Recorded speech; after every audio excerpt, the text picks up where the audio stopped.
بسم اللہ الرحمن الرحیم۔ علامہ شہید کے بارے میں بہت سے مقررین اپنے خیالات کا اظہار کر چکے ہیں۔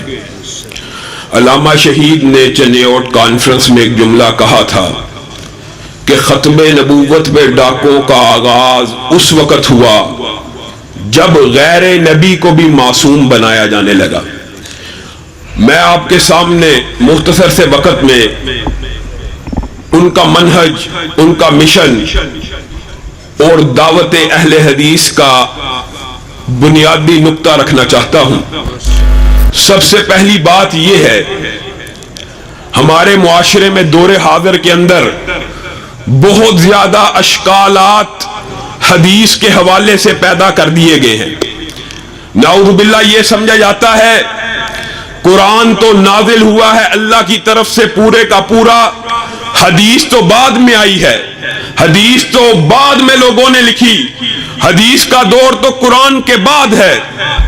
یاد رکھو، چند باتیں سمجھ لو، ہمیشہ کے لیے کام آئیں گی۔ قرآن کے اندر پہلی وحی کون سی نازل ہوئی؟ سب کو پتا ہے نا کون سی نازل ہوئی؟ اقرا کہاں پہ موجود ہے؟ قرآن کا ابتدا کس سے ہو رہی ہے؟ سورت فاتحہ کے بعد سورت بقرہ سے۔ اقرا کہاں پہ ہے؟ 30ویں پارے کے اندر۔ اگر ان کا دعویٰ، ان کی بات کو سچ مانا جائے اور حدیث کی حجت کا انکار کیا جائے تو قرآن پاک کی ابتدا اقرا سے ہونی چاہیے تھی کہ نہیں؟ پہلی وہی تھی پہلے۔ آخر میں کس نے بھیجی؟ نبی کریم صلی اللہ علیہ وسلم نے کہا یہ آیت آج نازل ہوئی ہے، یہ آیت اب نازل ہوئی ہے، فلاں سورت کی ہے، فلاں موقع پہ رکھی جائے گی، فلاں مقام پہ رکھی جائے گی۔ بات سمجھ آ رہی ہے کہ نہیں؟ جو بندہ صرف کہہ رہا ہے کہ جی میں صرف قرآن کو مانتا ہوں، صرف میں قرآن کو مانتا ہوں، یہ فتنہ معاشرے میں موجود ہے اور آج کل بے انتہا ہے۔ میں جی صرف قرآن کو مانتا ہوں، قرآن تیرے پہ نازل ہوا، تو قرآن کو مانتا، تجھے کس نے کہا یہ قرآن ہے؟ نبی کریم صلی اللہ علیہ وسلم نے فرمایا یہ اللہ کا کلام ہے، ہم نے من وان تسلیم کر لیا اللہ کا کلام ہے۔ کیا آپ پہ اور میرے پر نازل ہوا ہے؟ نہیں۔ کس کے اوپر نازل ہوا ہے؟ نبی کریم صلی اللہ علیہ وسلم کے اوپر نازل ہوا، انہوں نے بتلایا یہ قرآن ہے، ہم نے مان لیا۔ یاد رکھیے نبی کریم صلی اللہ علیہ وسلم دنیا سے چلے گئے، قرآن مکمل کمپائل نہیں تھا، کتابی شکل میں موجود نہیں تھا۔ صحابہ آ رہے ہیں، گواہیاں دے رہے ہیں، واقعہ ایک ہی یاد کر لو تو ہمیشہ کے لیے کافی ہے۔ ایک ہی واقعہ گواہی دی جا رہی ہے، آیات رکھی جا رہی ہیں، دو گواہوں کو لایا جائے، دو گواہ آتے ہیں، آیت یہ جی میں نے سورت بقرہ میں اس آیت کے بعد سنی، اس آیت کے بعد سنی، ویسے ویسے ویسے ویسے کمپائل ہوتا جا رہا ہے، قرآن مکمل ہو چکا ہے۔ ایک صحابی، نام یاد رکھ لو، حضرت حذیمہ انصاری، حضرت حذیمہ انصاری آتے ہیں، کہتے ہیں سورت احزاب کی 23 نمبر آیت، 23 نمبر آیت، کہتے ہیں من المؤمنین رجال، میں نے یہ آیت نبی کریم صلی اللہ علیہ وسلم سے اس آیت کے بعد سنی تھی۔ ان کو کہا جاتا ہے گواہوں کو لے کے آؤ نہیں تو تجھے کوڑے پڑیں گے۔ حدیث کی حجت کی بات ہو رہی ہے کہ قرآن پاک کی کمپائلیشن، قرآن پاک کی ترتیب، قرآن پاک کی یہ جو صفحہ بندی، قرآن پاک کے اندر آیت کے بعد آیت کا ہونا حدیث کا محتاج ہے۔ وجہ کیا ہے؟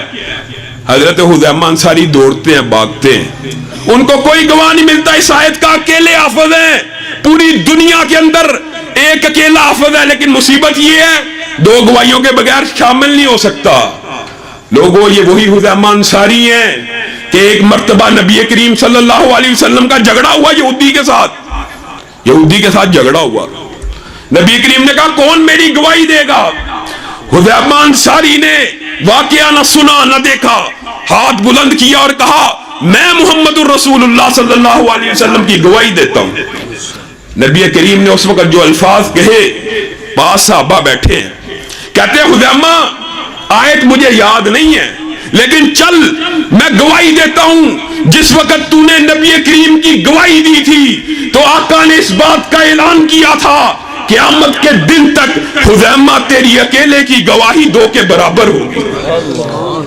اس ایک حدیث کی وجہ سے قرآن پاک میں آیت داخل ہوئی۔ بات سمجھ آ رہی ہے کہ نہیں؟ بات مشکل نہیں ہے۔ قرآن پاک کی ساری ترتیب کس سے لگی؟ حدیث کے ذریعے لگی۔ کوئی بندہ یہ اٹھے اور کہ میں قرآن کو مانتا ہوں، تیرے پہ قرآن نازل ہوا ہے، تو قرآن کو مانتا ہے۔ جو بندہ قرآن کے بعد حدیث کو نہ مانے اس کو منکر حدیث کہا جاتا ہے۔ اور منکری حدیث کے لیے قرآن میں متعدد آیتیں ہیں، لیکن ایک عام فہم جھٹکی مثال ہے۔ آپ میں سے لوگ کوئی دردی کا کام کرتا ہے، کوئی مختلف کام کرتے ہیں، اس کے پاس کوئی بندہ آئے اور کہ یہ سیمپل ہے اور سیمپل دے نا، اور کہ اس کے مطابق کام کر دو، بار بار کے سیمپل کے مطابق کام کر دو، تیسری چوتھی مرتبہ آپ کہیں گے یار یہ کتنا بے وقوف آدمی ہے، سیمپل دے نہیں رہا اور کہہ رہا سیمپل کے مطابق کام کر دو۔ لَقَدْ كَانَ لَكُمْ فِي رَسُولِ اللَّهِ أُسْوَةٌ حَسَنَةٌ، لوگوں نبی کریم صلی اللہ علیہ وسلم کی زندگی تمہارے لیے نمونہ ہے۔ نمونہ ہی محفوظ نہیں، معاذ اللہ، اللہ نے نمونہ محفوظ نہیں کیا اور تمہیں اور مجھے کہہ رہا ہے اس کی پیروی کرو، معاذ اللہ۔ اللہ رب العزت ہم سے مذاق کر رہے ہیں۔ پوری زندگی کس کی نمونہ؟ نبی کریم کی۔ اگر زندگی محفوظ ہی نہیں، اللہ ہم سے کیسے مطالبہ کر سکتا ہے؟ اس کا مطلب یہ ہے نبی کریم صلی اللہ علیہ وسلم کا قول، فعل، اٹھک بیٹھک، نشست برخاست، رات کا سونا، حتیٰ کہ بیت الخلاء میں جانا، بیویوں کے پاس جانا، تمام جو شریعت کو مطلوب اصول تھے ان میں سے کوئی ایک اصول ایسا نہیں ہے جو نبی کریم صلی اللہ علیہ وسلم سے ثابت نہ ہو۔ اور اسی وجہ سے نبی کریم تو کہہ رہے ہیں بتاؤ میں نے پورا دین پہنچا دیا، صحابہ کہہ رہے ہیں پہنچا دیا۔ آج کا مولوی کہتا ہے نہیں پہنچایا۔ آج کا مولوی ایک ٹی وی پہ بیٹھا ہوتا ہے، جس حدیث کو دل کرے مان لیا، جس حدیث کو دل کرے انکار کر دیا۔ یہ عجیب فلسفہ، اپنی طرف سے اپنی ذہن کو حدیث کے مطابق لڑانا۔ اللہ کے نبی کے اوپر آیت اتری ہے، دین مکمل ہے، دین اسلام مکمل ہے کہ نہیں؟ دین مکمل ہے کہ نہیں؟ اگر دین مکمل ہے تو نبی کریم کی ایک ایک حدیث موجود ہے۔ پھر ایک فتنہ تو یہ ہے غامدی صاحب کی شکل میں، دوسرا فتنہ کیا ہے؟ ٹھیک ہے جی قرآن حدیث بھی حجت ہے، لیکن قرآن و حدیث کے بعد کسی اور کی بات بھی حجت ہے۔ کیا مطلب؟ نبی کریم نے ٹھیک فرمایا لیکن نبی کے قول کو ہم سمجھیں گے امام کی تعبیر تشریح کی روشنی میں، فلاں کی تعبیر و تشریح کی روشنی میں۔ لوگوں یاد رکھو ہمارا عقیدہ کیا ہے۔ نبی کریم کے بعد اگر کسی کی بات دین میں حجت ہوتی تو کون ہوتا؟ نبی کے بعد اگر کسی کی بات کی پیروی کی جاتی کون ہوتا؟ حضرت ابو بکر افضل الخلائق بعد الانبیاء، نبیوں کے بعد چشم فلک نے اس سے زیادہ عظیم چہرہ نہیں دیکھا۔ آج مسند خلافت کے اوپر بیٹھے ہیں، اور صرف مسند خلافت کے اوپر نہیں بیٹھے، ان کے پاس ایک حدیث کی بیگ بھی موجود ہے۔ کیا حدیث کی بیگ کیا ہے؟ وہ یہ ہے کہ جو خلیفہ راشد ہوگا اس کی سنت کے اوپر بھی عمل کیا جائے گا۔ یہ نبی کریم کی صحیح حدیث ہے۔ آج مسند خلافت کے اوپر بیٹھے ہیں، یہ سند بھی موجود ہے کہ ان کا فتویٰ چل سکتا ہے، لیکن صحابہ کا فہم سنو، فتویٰ کس چیز میں چل سکتا ہے اور کن چیزوں میں نہیں چل سکتا۔ چور چوری کر کے آ رہا ہے، اب کے بعد دوسرے ہاتھ کٹنے کی بھی باری ہے، ایک ہاتھ پہلے کٹ چکا ہے۔ حضرت ابو بکر نرم دل تھے، خیال آیا ہاتھ کاٹ دیا، بیت الخلاء میں کیسے جائے گا، کھانا کیسے کھائے گا؟ کہتے ہیں اس کے ہاتھ کی جگہ قدم کو کاٹ دیا جائے۔ پاس ہی عمر بیٹھے ہیں، کیا کہتے ہیں؟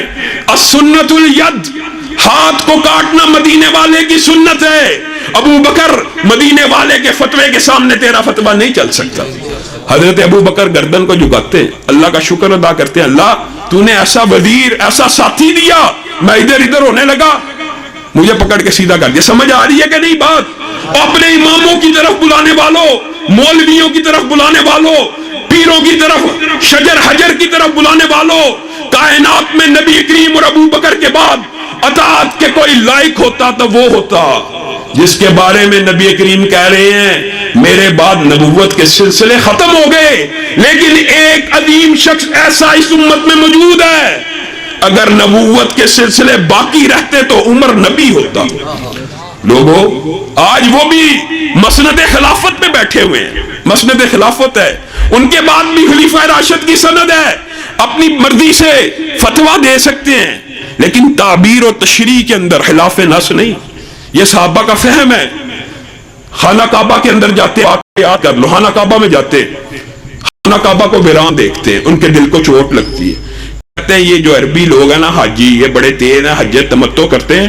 حج تمتع ایسا حج جس کے اندر عمرہ بھی ہو جاتا ہے، جہاں جو ہم لوگ کرتے ہیں عمرہ کیا، احرام اتار دیا، بعد میں حج کیا، تو ایک ہی سفر میں عمرہ بھی ہو گیا، حج بھی ہو گیا۔ تو حضرت عمر آرڈیننس جاری کرتے ہیں، کہتے ہیں آج کے بعد حج تمتع کے اوپر عمر پابندی لگاتا ہے۔ کیا نیت ہے لوگوں؟ آج بدعت کے جتنے فلسفے ہیں اس نیت کی وجہ سے ہوتے ہیں۔ نیت ابو بکر کی بھی نیک تھی، اور حضرت عمر کی نیت کیا ہے؟ خانہ کعبہ آباد ہو جائے گا، عمرے کو حج سے علیحدہ کروں گا، لوگ پورا سال عمرہ کریں گے، خانہ کعبہ آباد ہوگا، خلیفہ ہیں، مسند خلافت میں ہیں، سند رسول بھی موجود ہے۔ آرڈیننس جاری کیا، سب سے پہلی مخالفت پتہ لگا کہ ذوالحلیفہ کے اوپر عبداللہ ابن عمر نے حج تمتع کا احرام باندھ لیا۔ ہر کارے اس دور کی پولیس پکڑ کے لے کے آئی۔ عبداللہ ابن عمر ہمیشہ باپ کے سامنے بچھی ہوئی نگاہوں کے ساتھ، جھکی ہوئی گردن کے ساتھ آئے، احترام کے ساتھ آئے۔ آج آ رہے ہیں، سینہ بھی تنا ہوا، چہرہ بھی اٹھا ہوا، نگاہیں بھی اٹھی ہوئی۔ حضرت عمر نے دیکھا آج بیٹے کے تیور بدلے ہوئے ہیں، کہا میں نے آرڈیننس جاری کیا اور سب سے پہلے مخالفت تو کرتا ہے۔ عبداللہ ابن عمر نے جو جواب دیا تاریخ کی کتابوں میں رقم ہے۔ عبداللہ ابن عمر نے کہا بابا آپ کے فتوے کو دیکھوں کہ اس قبر والے کے فتوے کو دیکھوں، حج تمتع میرے نبی کی سنت ہے، میں حج تمتع کا احرام پہنوں گا۔ حضرت عمر کی آنکھوں سے پانی آنا شروع ہو گیا، رونا شروع ہو گئے۔ اللہ تیرا شکر ہے بیٹا تو نے ایسا دیا، عمر بھی ادھر ادھر ہونے لگتا ہے، پکڑ کے سیدھا کر دیتا۔ لوگوں دین اور شریعت صرف قرآن اور حدیث کا نام ہے، اس کے علاوہ اگر کوئی سمجھتا ہے حالی قرآن کا نام ہے وہ بھی غلط، اور اگر کوئی یہ سمجھتا ہے قرآن حدیث کے بعد کسی چیز کا نام ہے وہ بھی غلط۔ شریعت صرف دو چیزوں کا نام ہے، قرآن اور حدیث کا نام۔ نبی کریم صلی اللہ علیہ وسلم مکہ مدینہ میں کیا دعوت لے کے آئے؟ اللہ تعالیٰ قرآن میں کہہ رہے ہیں ابراہیم کی زندگی تمہارے لیے نمونہ ہے۔ کس وجہ سے؟ انہوں نے یہ نعرہ بلند کیا بدا بیننا و بینکم العداوہ، تمہارے اور ہمارے درمیان بغض و عداوت اور نفرت کی بنیادیں ڈل چکی۔ کس بنیاد کے اوپر؟ کس بنیاد کے اوپر؟ وَإِلَٰهُكُمْ إِلَٰهٌ وَاحِدٌ لَا إِلَٰهَ إِلَّا هُوَ الرَّحْمَٰنُ الرَّحِيمُ، ہم ایک اللہ کی پوجا کرنے والے، تم جگہ جگہ لوگوں کی پوجا کرنے والے۔ یہی بات قرآن پاک میں نبی کریم کو اللہ کہہ رہا ہے قُلْ يَا أَيُّهَا الْكَافِرُونَ لَا أَعْبُدُ مَا تَعْبُدُونَ، میں ان کی عبادت نہیں کرتا جن کی تم عبادت کرتے ہو۔ بات کہنے کا مطلب کیا ہے؟ نبی کریم نے لا الہ الا اللہ کی بنیاد کے اوپر ایک کنبہ تشکیل دیا قرآن و حدیث کے منہج کے بعد۔ یہ بات سمجھنا بہت ضروری ہے، تمہارا اور میرا رشتہ شیخ ملک جاٹ کا نہیں ہے، تمہارا اور میرا رشتہ لا الہ الا اللہ کا رشتہ ہے۔ یہ رشتہ سب رشتوں سے بلند ہے، یہ رشتہ سب رشتوں سے مضبوط ہے۔ یہ ایسا رشتہ ہے کہ ایک قیدی کی رسیاں کس رہا ہے کوئی ساتھی، مصعب بن عمیر کہتے ہیں اس کی رسیوں کو ذرا سخت کرو، ٹائٹ باندھو، اس کی ماں بہت امیر ہے، اس کو آزاد کروائے گی اسلام امیر ہو جائے گا۔ قیدی تڑپ اٹھتا ہے، کہتا ہے مصعب اسلام نے اتنا سنگ دل بنا دیا، سگے ماں جائے بھائی کو نہیں پہچان رہا۔ مصعب کہتے ہیں اللہ کی قسم میرا بھائی تو نہیں ہے، وہ ہے جو تجھے باندھ رہا ہے۔ ابو عبیدہ ابن جراح جن کو امین الامت کا خطاب ملا، کس بنیاد پہ ملا؟ سگے باپ کو 2 دفعہ دیکھا، 3 دفعہ دیکھا، اب کی بار آیا گردن کو تن سے جدا کر دیا، اسلام کی امانت کی حفاظت کر لی۔ لوگوں تمہارا اور میرا رشتہ لا الہ الا اللہ کا رشتہ ہے، اور یہی وہ برادری ہے، یہی وہ کنبہ ہے جس کے اوپر لازم ہے، جس کے اوپر لازم ہے، ہم سب کے اوپر فرض ہے کہ اسلام کے نفاذ کے لیے اپنے گھروں میں بھی کوشش کریں لیکن باہر بھی کریں۔ یہ عجیب فلسفہ پیدا ہو گیا ہے، جی اسلام کا تعلق صرف مسجد تک ہے. مسجد میں تو اسلام ہونا چاہیے لیکن دکان پہ نہیں ہونا چاہیے. حضرت شعیب کی قوم بھی تو یہی کہتی تھی نا کہ تمہاری نماز ہمارے بازار میں آ کے کیا کرتی ہے. آج ہمارا عقیدہ یہ ہو چکا ہے نبی کریم ہمارے امام ہیں, نبی کریم ہمارے رہنما ہیں, راہبر ہیں. لوگوں اگر نبی کریم تمہارے راہبر رہنما ہیں تو اللہ کی قسم اپنے دل کو ٹٹولو, وہ سیاست میں تمہارے رہنما راہبر کیوں نہیں؟ سیاست میں تمہارے رہنما راہبر کبھی نواز شریف ہے, کبھی عمران خان ہے, کبھی بے نظیر بھٹو ہے. سیاست کے اندر بھی اگر امام بنانا ہے تو نبی کریم صلی اللہ علیہ وسلم کو بناؤ. اور یہی علامہ شہید کی دعوت تھی, یہی ان کا مشن تھا, اور اسی بات کو ساری زندگی کرتے رہے. اور جب اس برادری کو مضبوط کیا لا الہ الا اللہ کی بنیاد کے اوپر, اس وقت بھی درباری اور سرکاری جیسے مولانا بیان کر رہے تھے, موجود تھے.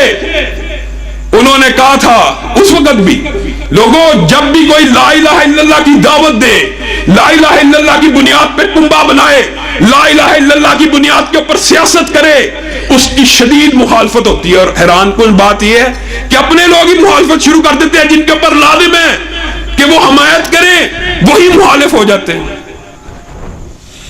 لا الہ الا اللہ کا پرچم جب بھی کسی نے اٹھایا, درباریوں اور سرکاریوں نے امام احمد ابن حنبل کو کیا کہا؟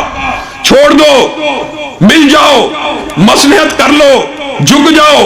امام احمد ابن حنبل نے کہا تھا الفرق بیننا و بینکم یوم الجنائز, تمہارا اور میرا فرق اس دن ظاہر ہو جائے گا جس دن جنازوں کو اٹھایا جائے گا.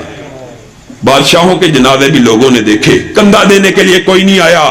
تنہا امام احمد ابن حنبل کے جنازے کے اندر 18 لاکھ مسلمانوں نے شرکت کی, 80,000 یہودی و عیسائی صرف امام کے جنازے کو دیکھ کے مسلمان ہو جاتے. علامہ شہید نے بھٹو اور ضیاء الحق کے خلاف جب اسی نعرے کو بلند کیا تھا, درباری اور سرکاریوں نے کہا تھا مل جاؤ, مفاہمت کر لو.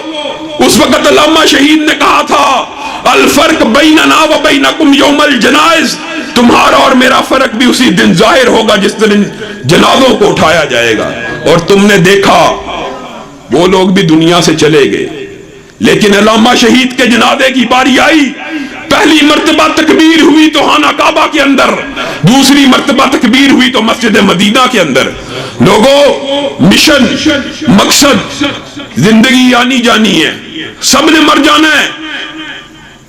تحقیر کی بات نہیں ہے, کوئی ٹرک کے نیچے آ کے مر جاتا ہے, کوئی بستر پہ ایڑیاں رگڑ رگڑ کے مر جاتا ہے.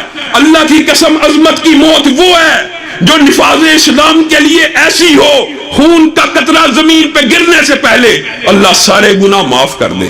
اپنی زندگیوں کو نفاذ اسلام کے لیے وقف کر لو. وآخر دعوانا ان الحمدللہ رب العالمین. ماشاءاللہ یہ تھے محترم جناب شامل علی ظہیر صاحب جو آپ کے سامنے اپنے خیالات کا اظہار فرما رہے تھے. تو میں تمام بھائیوں سے شرکائے علامہ شہید کانفرنس سے التماس کروں گا آپ تشریف رکھیں. ابھی ہمارے پاس صاحبزادہ ابوبکر سلطان صاحب کے بعد میرے انتہائی مشفق اور محترم بھائی جناب پروفیسر